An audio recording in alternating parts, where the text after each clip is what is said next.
O by the way, এখন বাজে 2:25, আমি এখান থেকে যাবো বাড়ি, তারপরে ওখান থেকে যাবো স্টেশন। হবে কি? টার্গেট দেখা যাক। চ্যালেঞ্জ নিবি না কাকা?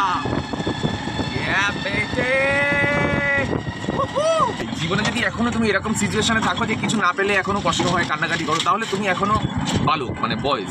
ওকে, এই ফেজে আছো। জীবনে শুধুমাত্র একটু শান্তি আর একটু ভালোবাসা চাই। তুমি লোক, মানে তুমি রিয়েল মেন, এরকম একটা ফেজে আছো।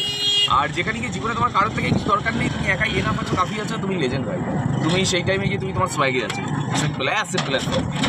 তো এবার তোমার চয়েস ভাই, তুমি সোয়াগে থাকবে নাকি তুমি কমপ্লেন করবে। ব্যাস, কোনটা দিয়ে ঢুকবো? ডান্ডিটা মানে এই ডান্ডিকে অনেক আছে, সোজাও যায় না। 12 কিলোমিটার চালানো হয়ে গেছে আর আমার পকেটে ঢুকেছে এখনো পর্যন্ত 50 টাকার। এই রাস্তাটা দেখো ভাই, বড় ভিডিওটা শুরু করি এখান থেকে। তো আমি প্রচণ্ড জোরে যাচ্ছি, কারণ এখনো পর্যন্ত আমার সব মিলিয়ে হয়েছে 110 টাকা। আর মা ফোন করে বাড়ির কাছ থেকে 4 জন যাবে, ওদেরকে স্টেশনে দিয়ে আসলে হবে 80 টাকা। তো অনেকটা টাকা এগিয়ে আসবে। ওদের ট্রেন আছে 2:50, আমি তার আগে ঢুকতে চাইছি। Let's go.